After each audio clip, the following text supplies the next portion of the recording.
And just like that, we are live for Wednesday night's Birddog Chat with Ethan and Kat. And special guests this evening are puppies. Blue. We have them in the... Oh, I get to hold the little chunker. Look at this. This is ridiculous, folks. Two things. First of all, this puppy is fat. I don't know what is going on other than the fact that Mama Mako has plenty of milk and this one is not afraid to eat. The other thing that's really kind of cool, though, is look at the amount of hair that this little pup has. The fluff is real on this puppy. Yeah, look, there's not so much coat. Look at that. Will you just look at it? Hide your face. Hello, hello, hello. It's insane. Absolutely insane. And Bonnet, or Bonnie, like we refer to her. And there is absolutely nothing wrong with this puppy's coat. She's got an amazing coat as well. She is also very well fed. But Blue, her sister, trying to get you some kind of squeaks. puts her coat and body condition to shame. So we're going to snuggle these guys this evening. And if you haven't been also a subscriber, follower, that's the word, on our Instagram channel, you should be, because we put together an amazingly adorable, cute reel of these two little snuggle bugs. And we've had some other really cute reels of the Splash Thunder puppies rolling. So if you want your daily dose of cuteness, you should definitely be following us on our social media. Oh, there's a little grumble from her. Following us on social media as well. Instagram. I told you. Lordy. On Instagram and Facebook. You should tell everyone. There, you can hear it. Yeah. In unison. Yeah, just snuggle in. My little love bugs. Well, on that note, folks, we want to welcome you to this evening's and start by saying thank you to everyone that is a patron. Patreon.com/Standing Stone Kennels. You all are the largest supporter of everything that we do Standing Stone, and we appreciate you. If you're not sure what this is, we've got it pulled up here on the screen. You can see it's a basically private bird dog community. There's a great word for it.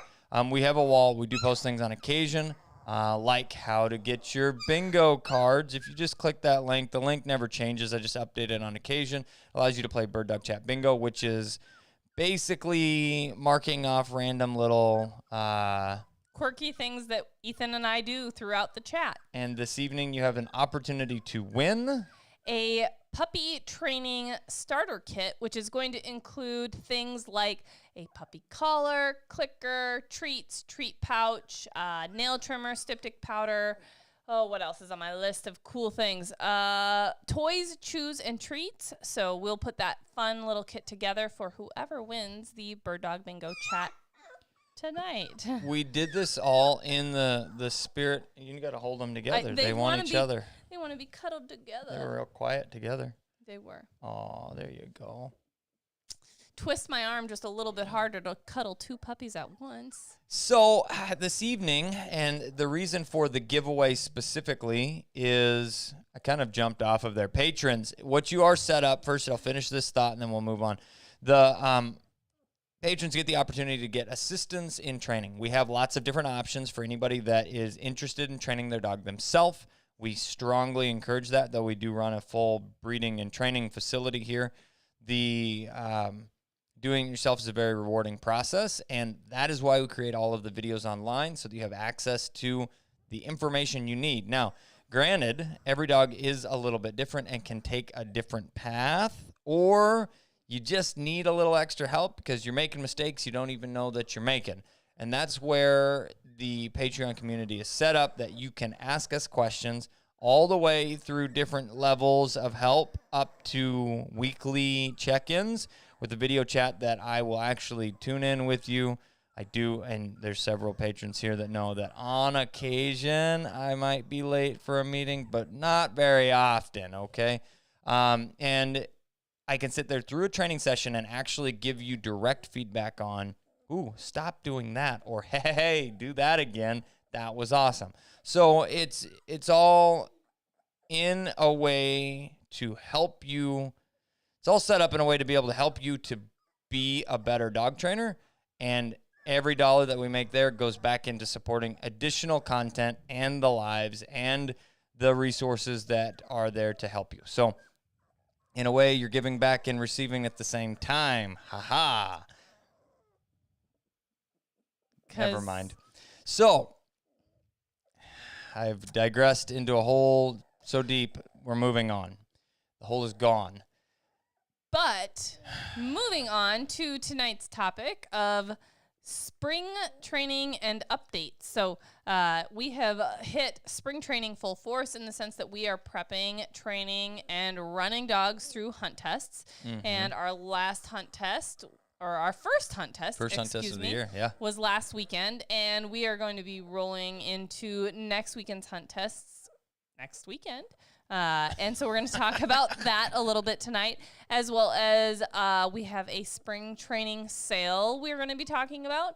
But we want to, before we get into the meat of tonight's conversation, we want to talk a little bit about the check-ins, as well as how we roll through our lives. We first kind of do these updates that we're doing now and showing you these adorable little puppies. But then we're going to talk about our spring updates, and then we're going to roll into questions, guys. So if you guys have a question that you want to ask on our live stream, Birddog Chat with Ethan and Kat, answering questions, ask and you will receive, but throw a Birddog, or a, what's that? Super chat. Birddog Chat in there. That's what I was going to say.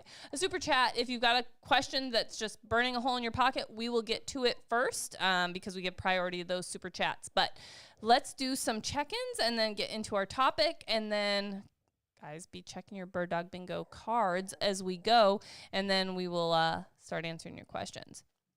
Is that the first one up at the top? Mm-hmm. Greeting from Great Bend, Kansas. It kind of looks weird, but I think it is the top. Kansas, it won't let me go any further. Whoop, whoop. First one in tonight from Kansas. Statesboro, Georgia. We've got small world we live in. That's absolutely true. Indianola, Iowa. I feel like it's missing something. Is there more in... You don't see any more? It just seems it's different. Whatever. It's fine. It's fine. It's fine. Lancaster, Pennsylvania, Indiana. We've got Mitch and Clutch from Minnesota. Spruce Pine, North Carolina. Hey, Melanie, Duncan, and Sully and Kendall. We've got you checking in from Minnesota.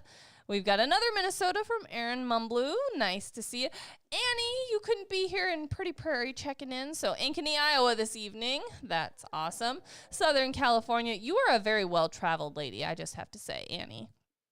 Springfield, Illinois. Hey, Robert. I hope Taylor's doing well as Lily, Chief, and the rest of your puppers. Ginger in Oklahoma. Hey, Ashley. And you guys will be adding a new puppy soon if I don't recall, one of these two little cutie pups.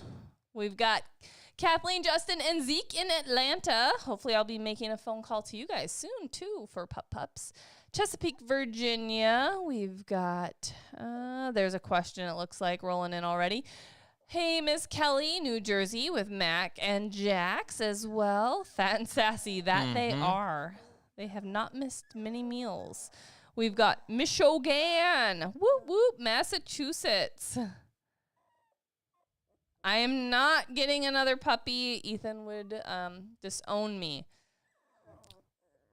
Chicago, we've got Parachute, Colorado. Hey, Tina.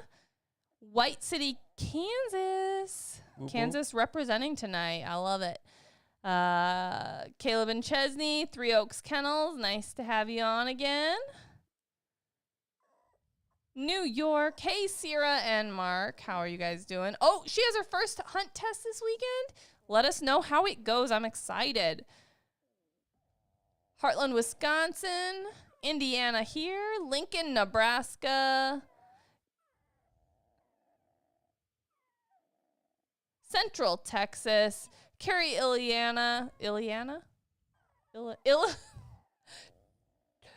That is not a state, Ileana. But it could be. We're going with Illinois, though, I think, this time. Uh-huh. Ileana. Uh-huh. Well, on that note. Maybe Ethan should take care of the check. I don't think I can do any better until you said Ileana.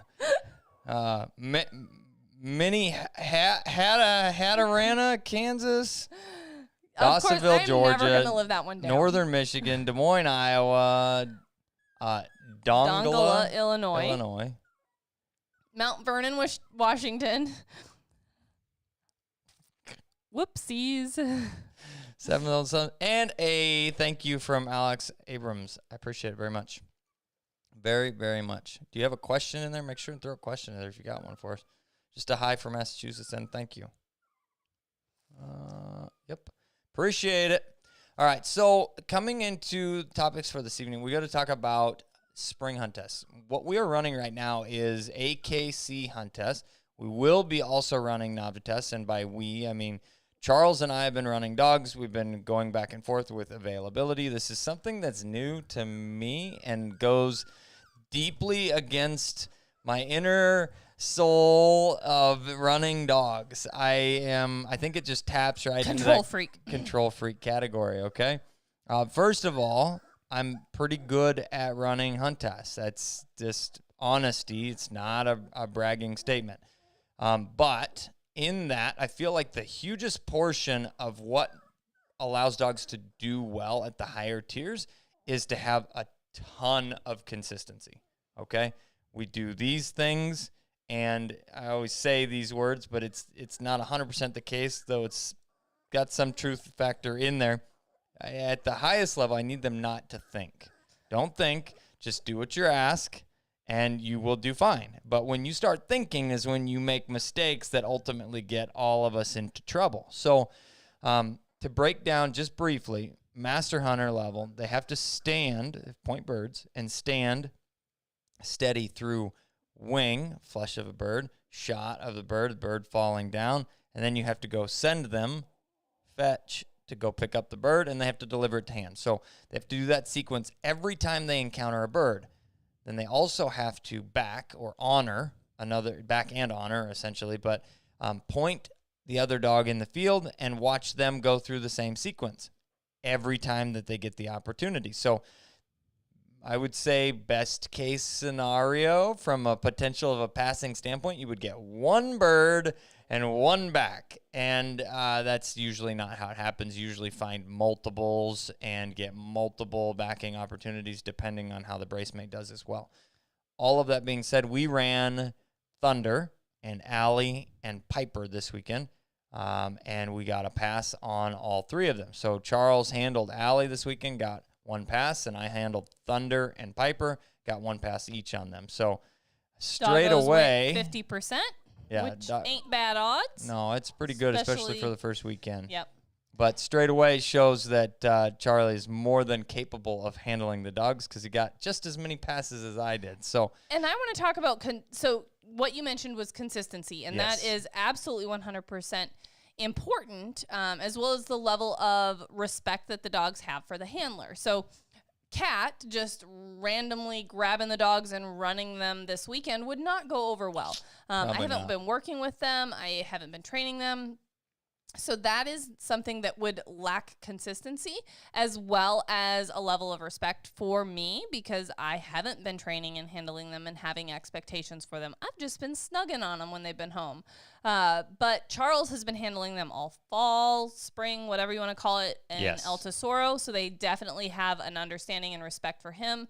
Ethan has done a ton of their training prior to them going down for Texas hunting, and since they've been back has also been handling them, so have a level of respect. But it's also important in training to throw them curveballs to challenge them a little bit.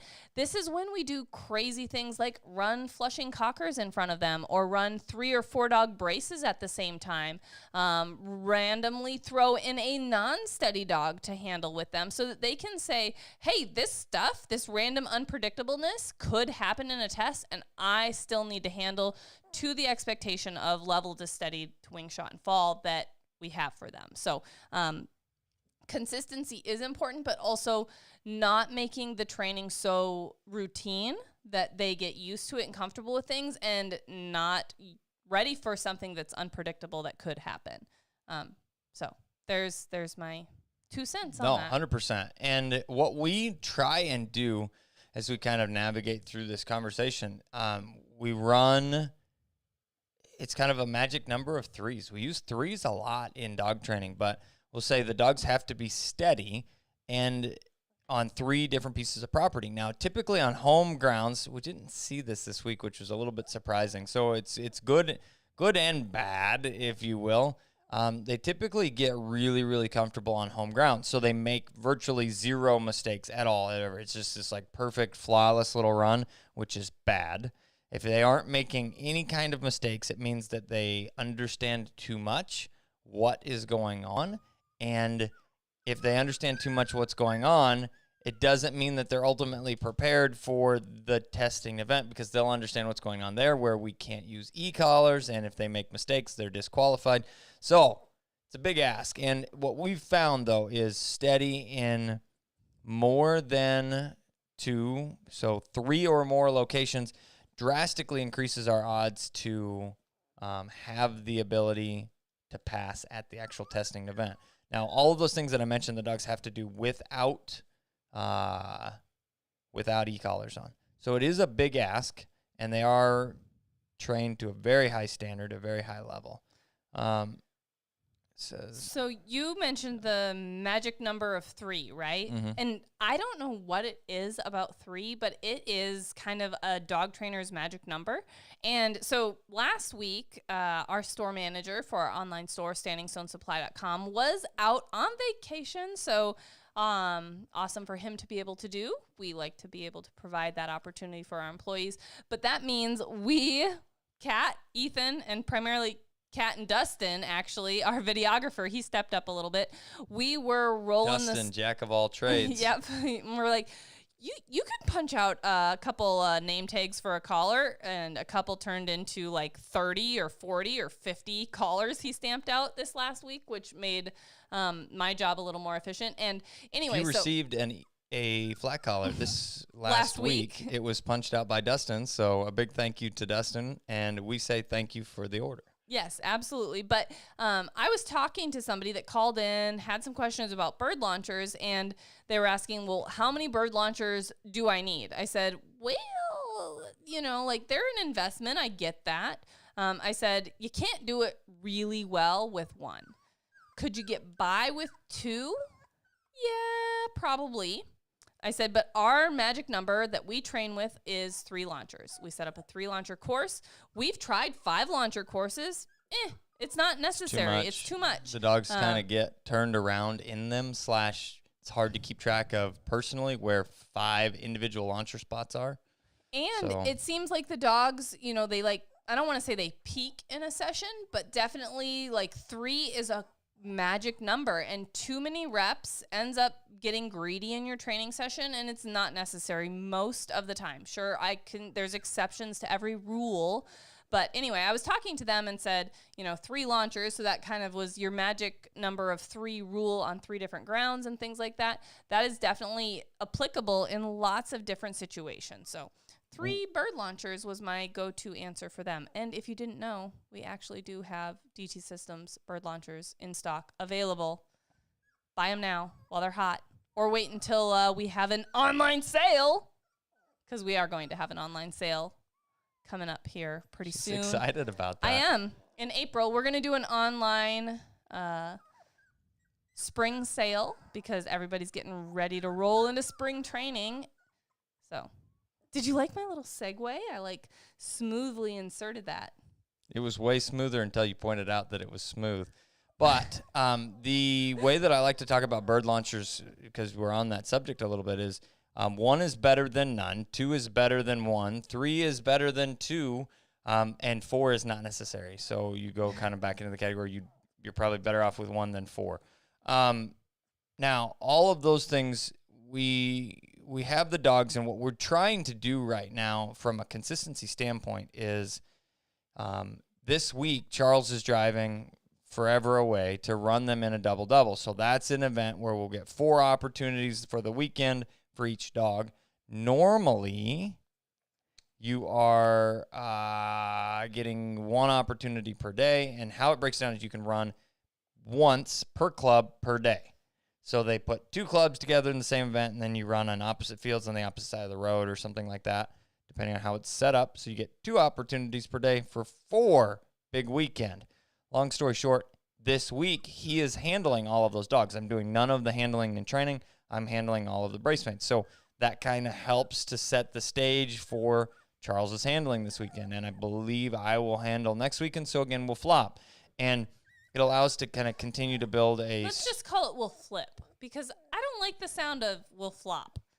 It just sounds we'll bad. Switch. We are going to have positive vibes here. All the positive. But being able to maintain a consistent handle leading up to each individual event, that is the current goal, and we'll see how. It's a bold move, Cotton. Let's see how it pays off for us. I am drinking 1877 Lime Edition, straight out of Texas, baby. Can you hold these 2 puppies? No, I told you to leave them downstairs. I'm hot. They're hot. I got to take off this sweatshirt. I'm melting right now, and so are they. I think maybe they'll be more happy if I'm not as hot as I am. So there are some really big things that we try and apply each week. One of which is we train a little bit here on the grounds. And then what we're doing tomorrow is setting up some of the wild card situations. Got a friend coming in that's going to be gunning. Having an extra person out there shooting adds a new level of challenge, unpredictableness, newness, something that they're going to have to be able to handle and be prepared for. Because guess what, guys? At these hunt tests, we got random gunners out there. It's hard. We were talking about this, and we talked about doing a podcast, but it was like, how do you even prepare for these things that happen? So in this, I'm going to do one little story of a situation, and it's not a poorly judged or any of those things. I don't ever play that game. Most of the stories that I hear from people are like, oh, the judge screwed me in this event. I mean, these people are volunteers, folks. They don't go out of their way. Most of them don't go out of their way to see dogs fail. They want you to succeed. So if your dog passes the standard, you pass for the day. But we had a situation. It's Allie and Piper, because they were braced together because he handled and I handled in the same situation. 2 dogs always run. And we could see Piper kind of whip around and turn and lock up on point. And then they were running close enough together that Allie comes in and turns and locks up on point. You can see her kind of turn, but she's down over the edge of the hill just a little bit, and there's a little cedar bush. Can't 100% tell what's happening. We get up there where we have a clean view, and Piper is pointing this way, let's say this way, and Allie is standing here looking at her, pointing this way, and the wind is blowing off of Piper's shoulder, so she really should be turned this way into the wind if she's actually pointing anything. I have no idea. She caught scent of something, thought essentially that she smelled something important, and stopped, right? That's a good idea for a master hunter to do. And then Allie came in and went, I should back because there's a dog stopping, and then they both were standing there, and because Allie stopped, Piper then went, I should be not moving because there's a dog standing here. And then they're essentially a back off. It's called a back off. They're essentially standing there looking at each other. And nobody knows what to do. The judges are like, well, I don't know what to do. And I'm like, I don't think there's any bird here. And they're like, well, you need to look for a bird. And Charles is like, well, I'll walk through here, but I don't think my dog's actually on point. I'm like, I don't really know. But we walked around a little bit. Nothing got up. But neither of the dogs want to make a mistake, guys. No. So they're like, you're stop? Well, I'm going to stop. Well, but you move first. Well, I'm not going to move first. And the problem is, most of the time in training, I can call that BS from a mile away because I know essentially where we put the birds, right? Well, if you stop here and here in the middle of the field where we haven't put birds anywhere near that, the likelihood of it being a bird to work in this random situation is pretty small. But in a hunt test, I have no idea where the birds are. And there's a lot of birds released throughout the event, and this seemed like a very bird-ish type area because they typically use, here's a dog term for you, objectives. Objectives would be some type of physical thing in the field itself to put a bird by. Bushes, cedar trees in our area and through the Midwest are pretty common. Otherwise, it can just be clumpier areas of grass or whatever. But anything that a dog could potentially hunt is an objective. So some objectives are pretty obvious, some are less obvious, and this seemed like an obvious objective that ultimately did not have a bird. Well, we moved on from there and immediately made a mistake. Piper locked up on point, and this would be a retriever term, a keyhole, but essentially a very narrow area that we're forced through, and it's kind of a trap for dogs. It's a trap. That's the only thing that can be a little, it's like we want to put a bird in a spot that we pretty much guarantee dogs are going to have to run through because there's water here and water there. You cross through the center, and guess what? There was a bird there. So Piper locks up on point, and everybody knows we work with a buddy of mine that owns Piper, and I got to call him on Saturday and say she was, squeaky clean. You couldn't have asked for a better run out of Piper on Saturday, and she was about as dirty as you could have hoped for or you could have ever seen or ever expected on Sunday. So it happens, and she locks up on point. I go in and flush the bird. 2 birds come out. They come out of the brush slowly, fly right into her mouth. Now, granted, she jumped like 3 feet to get the bird into her mouth for it to fly right into her mouth. And she totally screwed all of it, and it was unwarranted. The bird was close, but it should have been handleable.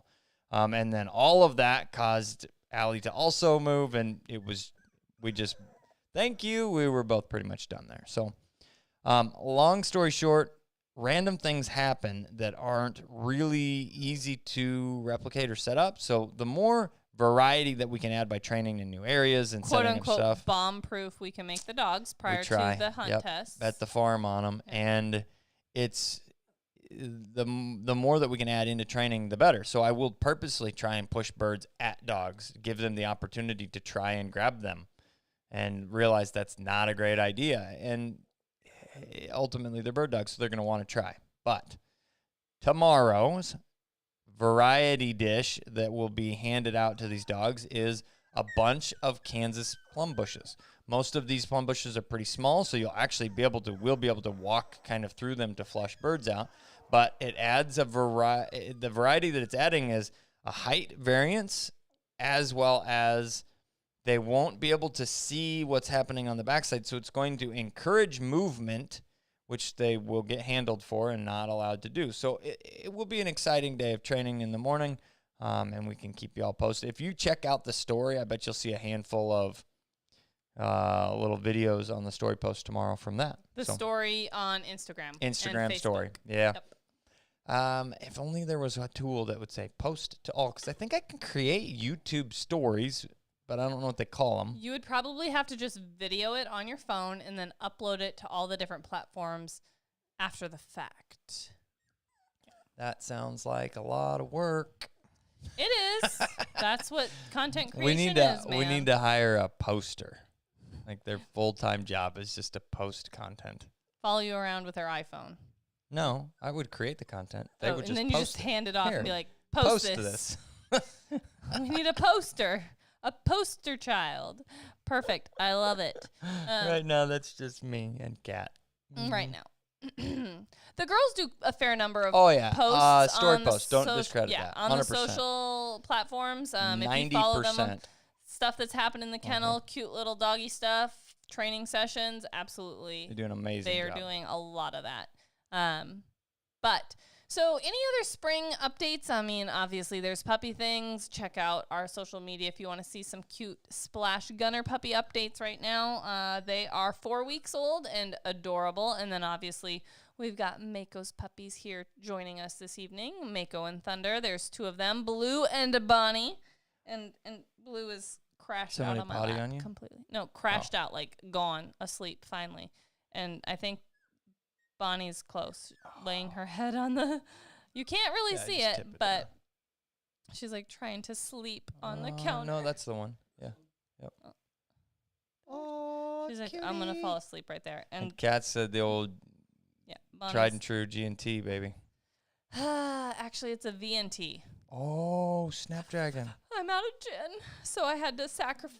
I should have told you. I know, Charles, but I didn't want to like impose. So I was like, I could just go with a vodka tonic. It's not imposing. It's in the bag right here.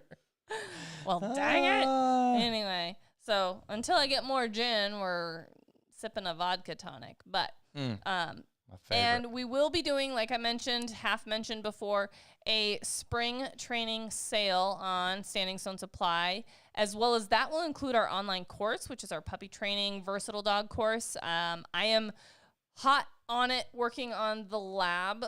And well, I keep calling it the lab, but the retriever flusher puppy training course, because the one that's available now is definitely based on pointing breeds, versatile breeds. We've had a lot of questions about a version for retrievers and flushers, which mostly will feature labs. Eventually we'll get some cocker content going. I don't like how I said that, cocker content. And then we have had some people requesting obedience only. So that will be something else that I'm going to work on, is like an obedience only course. It will be a much more pared down version that includes obedience and obedience drills with some maybe retrieving drills, because, you know, obedience dogs like to fetch too. So, that will be coming this spring. If I can get the lab one done, fingers crossed. It will also be on sale when the spring course rolls around. Bonnie, no. Got it. Blue. I don't think she can fall, actually. No. So there's a back of this chair here. So any other spring updates, or can we roll into questiones? I think it's a good time to roll into questions. The only other spring updates that I had were, I'm just talking about the tests. It's a good luck to Charlie this weekend. He'll be running this, and then I think I potentially am running the next weekend for sure, maybe the weekend after that. Next week, we will not be live, guys. So we have friends in town, and we are going to spend time with them and family. So unfortunately, we won't be here next weekend, but be looking for the next announcement through our newsletter, as well as social media, of our next live stream. I like it. Let's get some questions answered. I think, was there a super chat? I think there was one super chat that was a question. Ooh. Ethan and Kat, what are some future achievements you're working towards with Standing Stone Kennels? So it's an interesting question.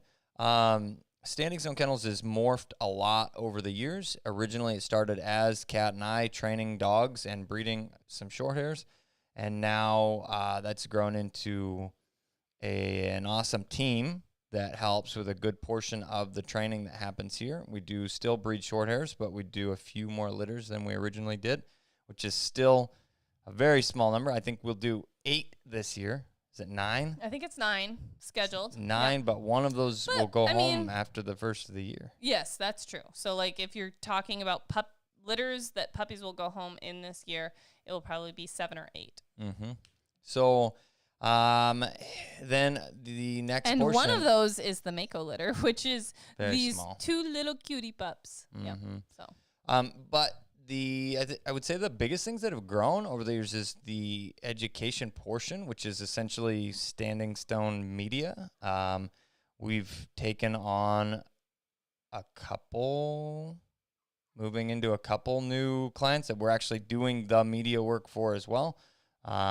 So that's a big growth. And then we are building a warehouse for the store growth, which is awesome. And that's all support from y'all. So it's kind of crazy how much things are changing, but I would say moving forward, I would expect a lot of continued content. I mean, that's what we're ultimately able to do with all of the pieces that we've got. So which includes YouTube videos, YouTube shorts, Instagram content, which is reels and posts, Facebook as well, and then the online courses so that you can follow along, do it yourself training.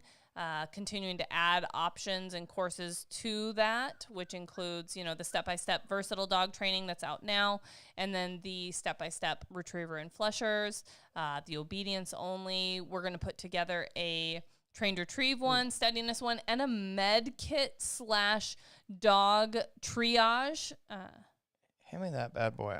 This is The something bad I boy can that show. is the pluggy thing. Yeah, the pluggy thingy. The thing that Charles is now. I think. Is it gonna be up and down if I? Whichever way you hold it. Okay. Whichever way you hold it. Uh-huh. That's interesting. Okay, give me a second here. I'll get this pulled That's up. what she said. As well as, like we mentioned, I might be working into some puppy whelping type of courses. Just anything that we can help continue to share information, educate people, because that's ultimately what we are trying to do, is just help train people from home, educate people from home, and give them the most inclusive resources that we can. And then continuing with Patreon, of course, that one-on-one customized help, helping you work through specific goals, work through specific behavior issues, things like that. That is something that we're going to be doing. And then on that education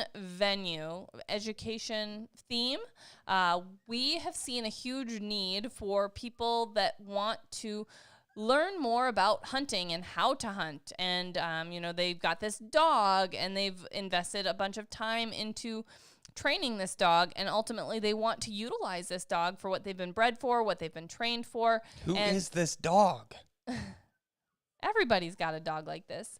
And so we have wanted to produce a How to Hunt series this fall.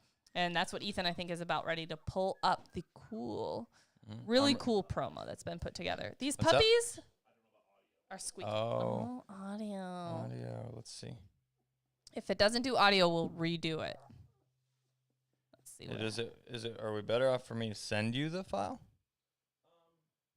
No, because it would be a setting in OBS whether the audio from this will broadcast or not. Let's see. If we hear it in our ears, I bet it's rolling, huh? No, because it's only the roadcaster. You're plugging the roadcaster, not the computer. Let's see what it does. Tell us if you can hear it, people. It's loading. Once it starts playing. No audio. I can't hear audio, but maybe they can.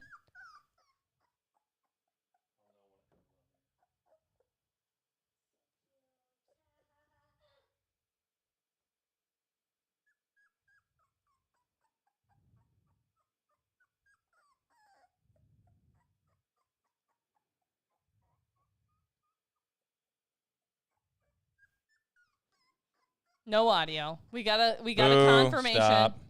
Okay. Well, if that doesn't get you pumped up, I don't know what will. Technical difficulties, folks. Let's see.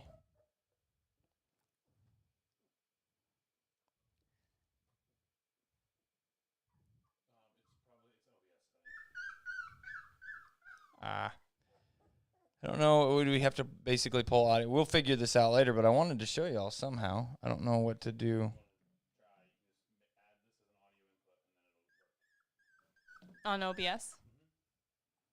Bear with us for a moment, folks. Yeah, I think you'll like this. And Can I scroll on some of the questions while you're setting stuff up? no. Oh, no. Read me a question, Charles. Yeah, sure. Feed me a question. Your dogma is always to train the pup to become the dog you expect as an adult. When you encourage pups to play tug of war with you, which increases aggression, could it start fighting for game? The way that we actually utilize the tug of war game is not to increase aggression. It's to increase a natural hold and a desire to cooperatively work with us and continue the game of, hey, I go pick something up, I bring it back, we play this game together, and then I get to do another fun, exciting prey-driven retrieve.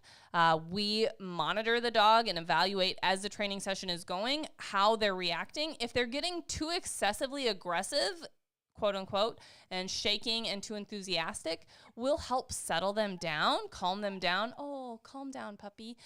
Good boy, good girl. You got it. We're going to do a little tug. Keep it within reason.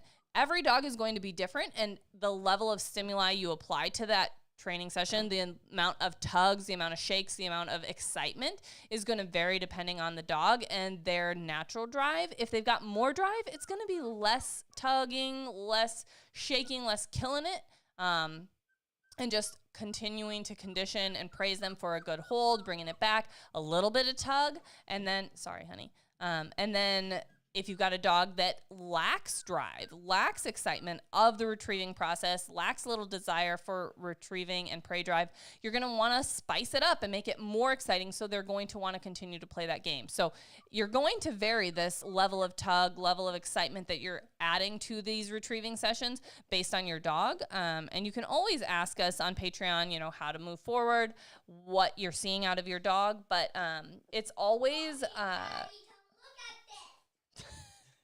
Just a second, buddy. Mommy, Daddy, come look at this.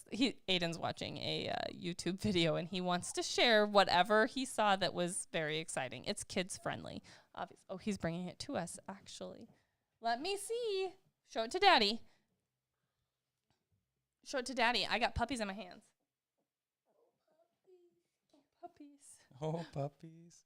That looks great, buddy. No childcare this evening, guys. We were plugging into iPads for a little bit of kid time there. But don't overdo it. If you're seeing a bad behavior, something that you don't want to condition, something that you don't want to see out of your puppy, that's when you say, hey, I'm going to make an adjustment to my training session, change something. That's so cool. Thanks for sharing. It's incredible. Okay, go sit back down. It is incredible. Oh, that kitty. America's Got Talent. Let's see if this works. Okay. Have that audio turned on now. We'll watch it again later. That kitty's amazing. Daddy, watch it. It's not doing it.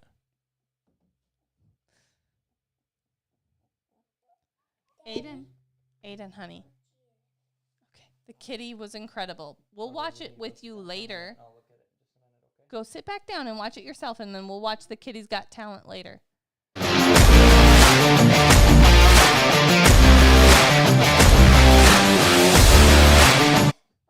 it. Honey. A cat leaped from a very top. All right, enjoy. Come here, honey. Go lay down. Go sit down.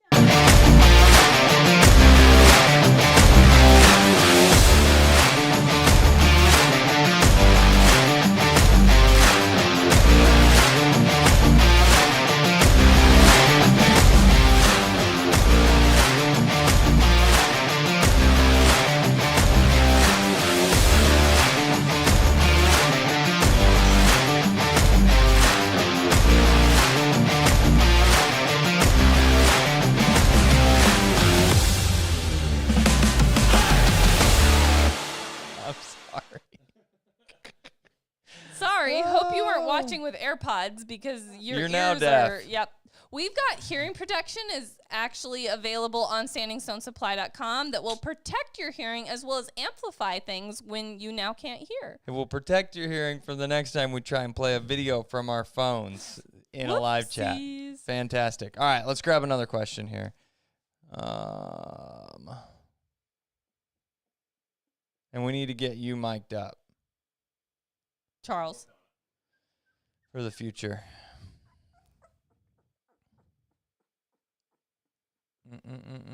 Okay, see if we missed There's stuff. some questions up here that I'm just trying to find. Okay. So it says, Alex Abrams said, 1 week puppy feels comfy in her crate. But when the lights are off and her crate is covered, she barks and cries through the entire night. I've tried some things from your videos, additional tips or tricks.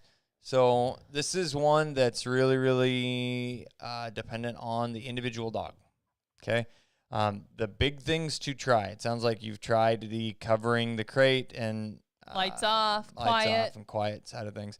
The next is, and typically puppies that cry during that time period do much better if they are as absolutely close as possible, not including but not limited to the crate in the bed next to you. If your bed is big enough for this, little puppy crate sitting right there that you kind of have your hand in the crate and you're looking at the puppy going, look, we're sleeping, but you're in your crate.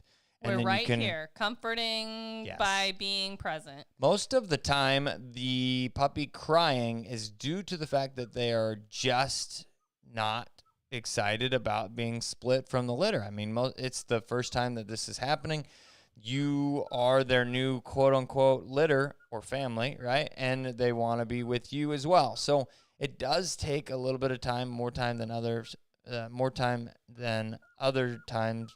Sometimes more often. Sometimes it takes more time for some puppies than it does other puppies. Okay. If you're not lost by that recommendation, it's fine. Okay. But make an adjustment. If your puppy doesn't do well with the crate covered and lights off, uncover the crate, bring them closer, make an adjustment. Ultimately, try things that include keeping your puppy in your crate, whether that's bringing just the crate closer to you, putting the crate on the bed with you, putting your fingers through the crate door so that you're there, or, moving the crate further from you with the crate still covered, uncovered. Try things that work for your puppy, and then whatever works, keep doing it. Now, people are like, I don't want to sleep with the crate in the bed for the rest of my life. Yeah, me neither. But you're not going to have to. So you will gradually move that crate further and further away from you, to the, right next to the bed, then a little bit further from the bed, then all the way in the other room. Every puppy is going to be different, so the amount of time that it takes for them to get comfortable in each of these stages is different. But make some adjustments, see what works. And if you're still struggling, reach out to us on Patreon. We can absolutely work through, help you troubleshoot some more options. So sometimes it can be not crate related, and we can change things happening in training sessions, things like that. With a 1-week-old puppy, most likely it's still involved with getting comfortable in their new environment and finding what works for them. But if you're still struggling with crate training, your puppy's been home for 4 or 5 weeks, we've got other things that we need to address. Yeah, I'm not really sure how old the puppy is because it's not 1 week old, but No, but they've been 1 week 1 week home, basically. I'm assuming. I'm making an assumption here. Ooh, I dripped on you. So here's Sorry. the next question. This is hunt test related. It says master hunter level is every bird find at master level. It's every bird you find, correct? Have to find one and back one, but if you do that and then find others, you have to do it again. And you don't pass because you met the minimum. Correct. So every time they come in contact with a bird, you have to handle it, and they have to handle the same level of standard. Now, there is a little caveat depending on where you're at in the field, depending on how the field's set up. So there's 2 types of courses that can be run. Continuous course, and that's Puppy's hot. Yes. Gunners walk with you the entire time. And then there is the other type of course, which would be a back course bird field. That's where gunners are in a specific marked off area, and that bird field portion is the only place that you would shoot birds. The rest of the course, you would just fire a blank pistol, so they don't actually have to retrieve back course birds in that situation. So hot. It's not that hot in here. It's warm. It's an unseasonably warm day. We've got video equipment, lights, and I've got 2 puppies cuddled on my lap. I'm sweating. I want to delayer another layer, but I'm going to PG-13 it here. So we are going to stay with a t-shirt, but it's warm. I think PG. whatever. All right. It says, I don't really know the rules. have you run those 3 dogs in other tests, or did you hold off and go straight to masters? So that's a great question. There are multiple levels in AKC hunt tests. You have junior, senior, master. Junior being the puppy version. Senior being some conglomerate of a middle step-ish, and then master being the highest. If you run the earlier levels, it allows you to run one last pass. So to be a master hunter, going straight to that level, you have to get 6 passes, not in a row, but 6 total passes. If you are a senior hunter, you only have to get 5. Now the same thing with senior, you have to get 5 passes. And if you're a junior hunter, you only have to get 4. And then with junior hunter, if you're a junior hunter, you have to get 4. So, But it doesn't correlate from junior hunter retriever to the pointing breed test, because Thunder technically is a junior hunter retriever, but that doesn't add any extra benefits to his pointing breed test. So straight to masters, he needs 6 test passes. absolutely. Next question says, oh, thanks, Rob. Robert already answered that question. Sorry, guys. When will you give a puppy away for a bingo? Ooh, that's a Never. great idea. It's Not never gonna happen.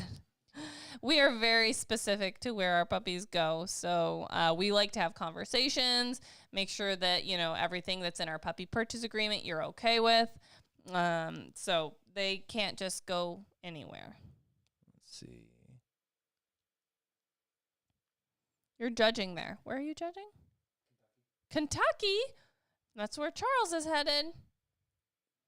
That's why I messed up that Ileana thing. Absolutely, because it's the Kentuckiana Birddog Association pointing test thing. So Kentuckiana screwed me up, and I said Ileana. And that's my story, and I'm sticking to it. Says, we are just getting into breeding GSP dogs. What do we need to train the pups with before we sell them? So it's an interesting question. One that I can answer with a YouTube playlist. Actually, I have an entire list showing what we do from day 1 after they're born all the way through Even 8 as weeks. they're born. I mean, we have Yeah, all the that. birthing process, and then all the way through when they're ready to wean, and including what a send home day kind of looks like at the kennel here. So we have all of that there, but the big thing would be, as a breeder, your job is to socialize the puppies properly and give them small amounts of experiences, and then send them home to their new owners healthy. That's the goal. And if you do that, I think you'll be just fine. This Yeah, where is puppy it in there? has It'd be so probably much- Piper. So much skin. There's one with Piper picture that's all the whelping videos all together. Ooh, good. I put everything, including Breezy's and Piper's, in one playlist, and then they each have their own playlists still too. Oh, Is that you one it? whelping puppies. No. What? Hey, Delete. Orvis Upland jacket, new for 2023. There it is, with the puppies on board, the cautionary sign. Whelping puppies, that entire playlist. Right there has all the things. This puppy, Blue, is a sleepy, upside downy, and so is Bonnet. They were just hot, and they wanted, to stretch out on their backs. Well, when you're coated like they are, everything would make you hot. Oh, my gosh. The adorableness of this moment is insane. You want to hold this puppy. I'm just telling you. Ooh, this says, hey guys, this is Matt Whitset. Hey guys, I'm training a 3-month-old golden to hunt, and she recently figured out how to get up on the couch, now snarls and bites anytime we can come near the couch. So this is a SOS type of situation. Reach out to us. I cannot answer this via here. We need to kind of go over a lot of things and relatively quickly. So please reach out. We'd be happy to help. We can do just a single call, or you can sign up on Patreon. That's another way that we can look at it. They call stories shorts on YouTube. Shorts are Yeah, a I different know. thing. That would be reels. No, on YouTube, though, they're called shorts. They call stories or whatever shorts on YouTube. And then they also have shorts? No, that's the same thing, right? No, it's not. Shorts would be the equivalent of reels. Stories are... Stories are stories are stories? I don't know if they're called stories on YouTube. There's the thing. I've done a few of them. You can make posts on YouTube. No don't know new who can look at products them. that we have currently going out on the spring sale. We are in the process of working with some companies to get some new products. And if you guys have suggestions of products you'd like to see on the store, absolutely let us know, and we will do our best to work as distributors to make that happen.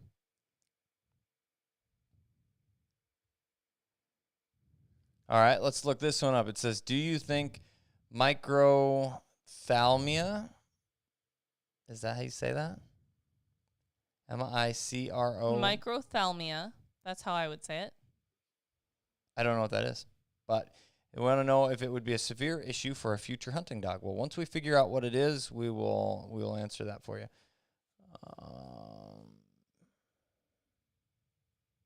Here you go.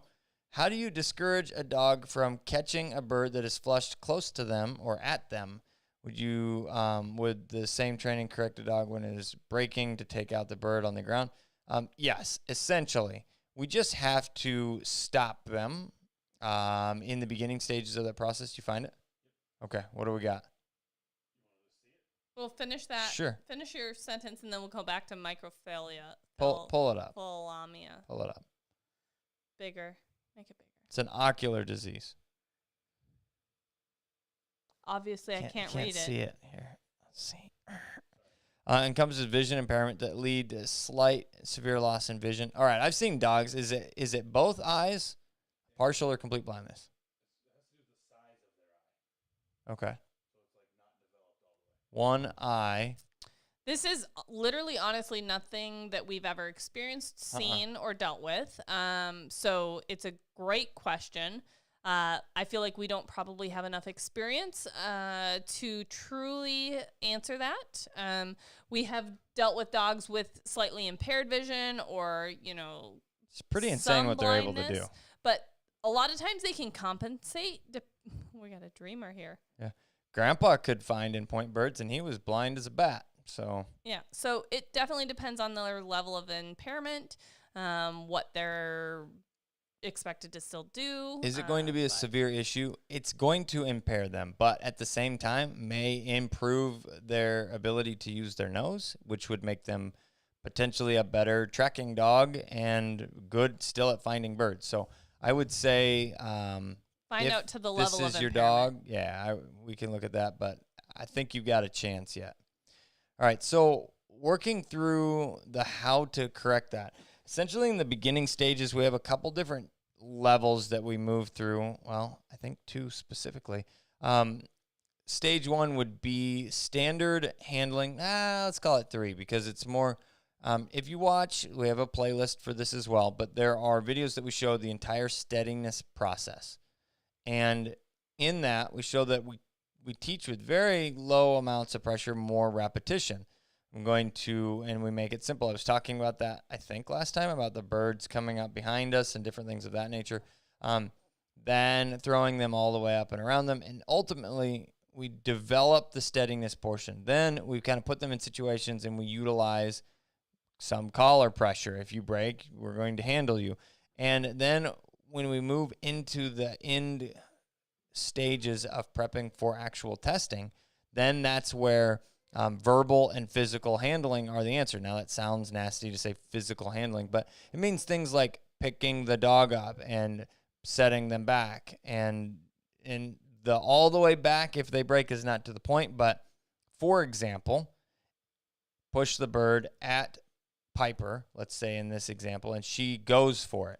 I'm going to holler at her, whoa, and I'm going to meet her as quickly as I can and grab her and say, hey, no, don't do that, and set you here, and then push a bunch of more birds around in the situation and say, don't do that. And so that's ultimately what the goal is just being able to, as quickly as possible, correct for the situation. So it's tough.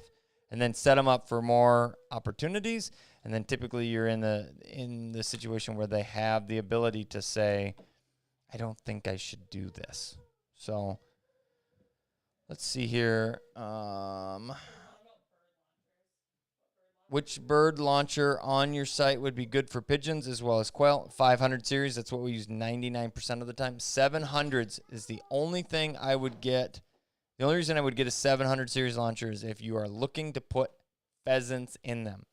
It's a great idea for youth hunts. If you have a chapter or set up a youth hunt situation that you're going to do, like Pheasants Forever has a youth hunt every year.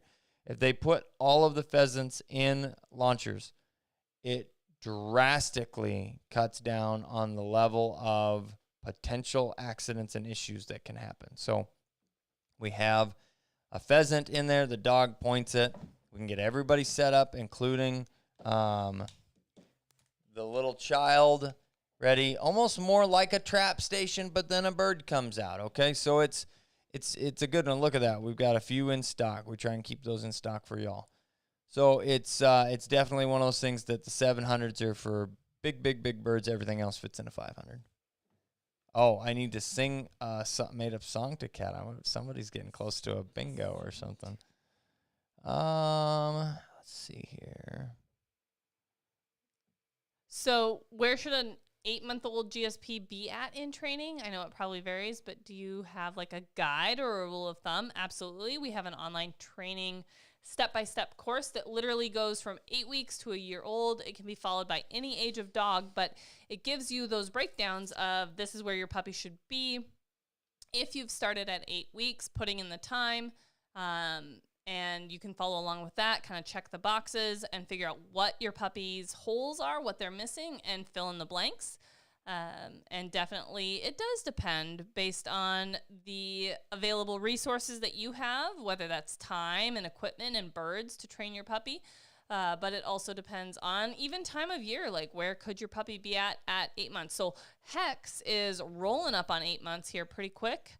And we haven't even done a water introduction with him yet because he basically, quote unquote, went home while it was in the middle of the winter and wasn't able to do any water introductions. And we have not had, until this last week, a fair number of nice days to get down to the water. So he will be working on that soon. But I've had multiple puppies that are younger than 8 months already attuned and exposed and excited about water. So those are things to keep in mind when you are evaluating where your puppy should be at.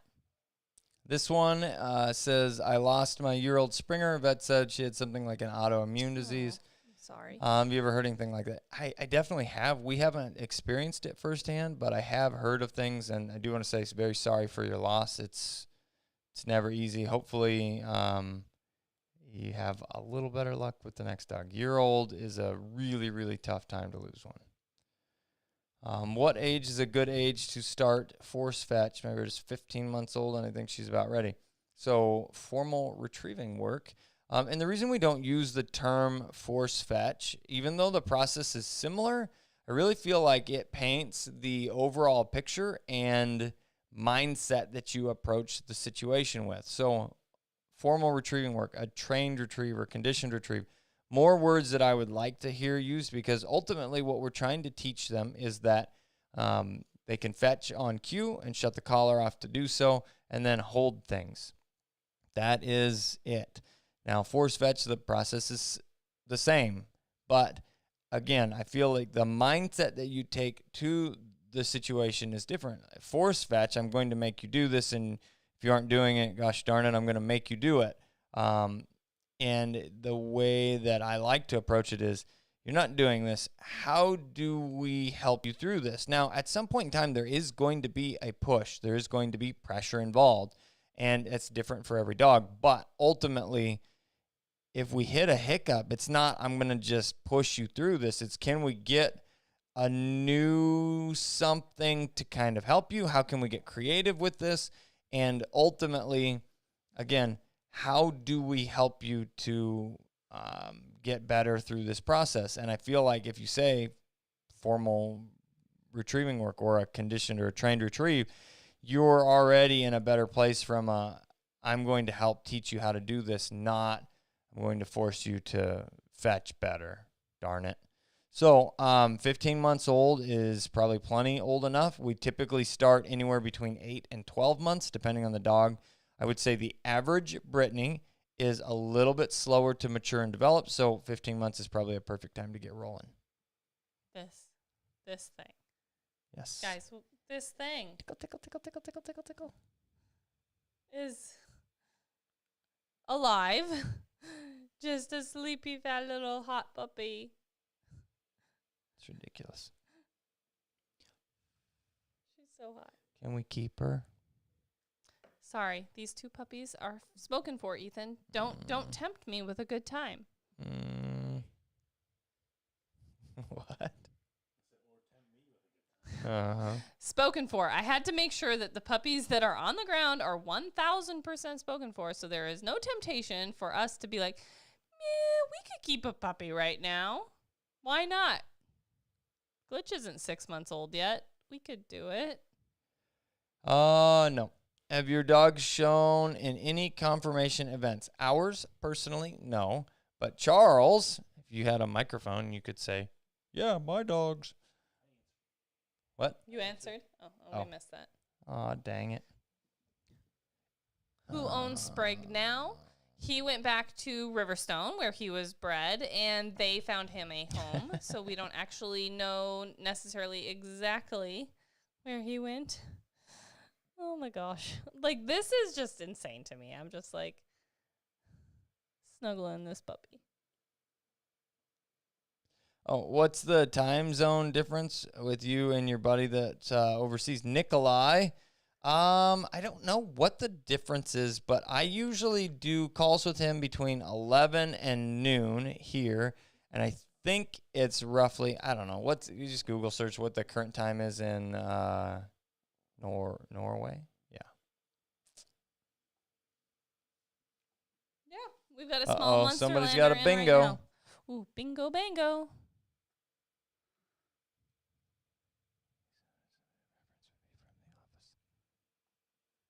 I have no idea.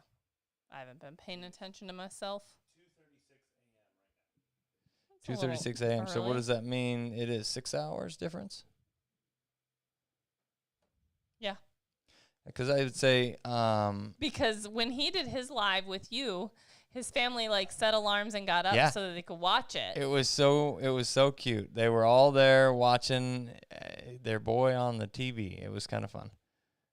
They were like, "Huh, this stuff's kind of interesting." He was really fun too. He was sitting here. He's like, "I see how these just tangent in all kinds of different directions, and oh wow, you have a deer in the background, and there's a light above it. It's almost like you planned those things." Oh, we got a dreamy. So dreamy. What was the next question in here? Have you guys ever done any work with a small Munsterlander? Yes, we have trained quite a few small Munsterlanders. We have a Klein Munsterlander, which is a small Munsterlander. Yeah, just it was like a Standing Stone Shorthair. Or a Llewellyn Setter. Yeah. Is it? Oh, wow. So I was totally wrong. German version, Klein, like it. So in Navda, do they have a different? No. Okay. Interesting. Learn something new every day. So the Munsterlanders we've worked with, we get a large variety of them, and some of them are better than others, just like short hairs and just like every other breed. Now, I will say that one thing pretty consistently that they have going for them is they are really good at tracking. So good. So good. The best. If I could just add a dibble dabble of what they've got for tracking into some of our short hairs. Ridiculous. They'd almost be as good as Muddy. I'm just teasing. So you definitely won't have any tracking issues, and let's go. So somebody asked, what was I referencing for the 1 week, which is 8 weeks to 1 year of training? Sure, there's playlists on YouTube. We've had them for years that show, all of the puppy training from 8 weeks to a year with Quest, with Rogue, with, Shock, Thunder, Mac. All of those puppies have playlists, Hex right now. And all of them kind of have the 8 week to a year. Some are more all-inclusive than others. But what I'm specifically referring to is a laid out step-by-step lesson plan from 8 weeks to a year that encompasses multiple playlists into that. And it's standingstonesupply.com/courses, and you can see the step-by-step training plan. And that's 8 weeks to a year, but can absolutely be followed by any age dog. We got bingos. So yeah, one for sure. See, it looks like. Well, did you verify it? What did it say? Make it Right here it says Standing Stone newsletter. Yep. Pheasants. Yep. Whelping puppies. Yep. Cat always rolls her eyes at Ethan, so Absolutely. that's pretty much a free space in case you didn't already know. I'm sure. Oh yeah. I like if Ethan talks, Uh-oh, Cat there's rolls her eyes. Random movie or song reference. Somebody said The Office. Somebody else mentioned that we made a dodgeball reference. We've made several. So. Probably. Yeah. I don't keep track of them all. Bingo. All right, send me a message on Patreon, and I will get your info, and we'll get you all taken care of. Thanks for playing. And One last, and then we got to check off. we do Sign this off. evening. Sorry, y'all. We got 2 little boys zoned into YouTube themselves. Not our channel, though, guys. They are definitely not watching Mama and Dada tonight. They're watching probably Blippi, Miss Rachel, who knows. And Cat's doing tricks. What? That's what he came to show us. Is Cat's doing magic tricks. What? I am not doing magic tricks. What are you talking about? A kitty. Oh. Meow, meow, meow. Cats. Actually, kitty. meow, meow, Meow, meow. kitties. Oh, my 'Kay, God. Yeah. Let's see. So sorry. I'm thinking to myself. Oh, as cat. and if you are needing a baby, last question of the evening. If you are needing a baby animal, can we bring a baby goat with us? Absolutely, yes. Do The answer is no. it. Yes. Thank you all I will for the trade you. evening. No, yes. They're getting No, one they're of these they're puppies actually already. getting the puppy. Oh, okay. All right, folks. We appreciate you. You should bring a puppy with you. Oh, and we got Or this a hit. goat with you. Bingo, bango. Let's see where. Stop. Oh my gosh, multiple bingos at the end there. I think it's. Here we go. Last question. Oh, it just says thank you for answering the. I'm not even gonna try. I butchered it last time. The eye Microphthalmia. issue. She's 10 weeks old. Black roan GSP. Hopefully she comes along just fine. Interesting. I would. This is definitely something that Yeah, you're gonna struggle with depth perception, with one eye issue. potentially, but dogs compensate so well. So this is definitely something that I am going to talk about with our veterinary ophthalmologist, because we actually take all of our puppies before they're 8 weeks old, between 7 and 8 weeks old, because that gives their eyes as much time to develop as possible. Because as you know, if you don't, puppies are born blind and their eyes don't open until they're like 10 to 14 days old. And so Blind. we They actually, just can't open their eyes. they're born with their eyes closed. Yeah, born blind. They can't see. They're sniffing around looking for mama. Anyway, so we take all of our puppies to veterinary ophthalmologist to have their eyes checked prior to them going home. And we have had a relationship with this veterinary ophthalmologist for like, I don't know, 10-ish years. And so I'll be talking to her about this and seeing what her input is on it, because like I said, we've never experienced it ourselves, but the more you know, and I like to continuously educate What a myself. Klein Munsterlander is. Right here. I added it to. It's on the weekly. The note, weekly folks. checklist That means to it's check serious. into it. Yep, if it All made right. the list. Thank you very much for tuning in with us this evening. We always enjoy the chat. Sometimes we get off on tangents. Sometimes we get to answer more questions. We appreciate the time you spend with us and enjoy spending time with y'all. I am the guy with the pink gun. I'm Kat, the dog trainer. These are two super duper duper duper cute, sleepy, yawny little baby puppies. This is and Blue and Bonnet. Ethan's holding Bonnet. and we will see you guys in the next one.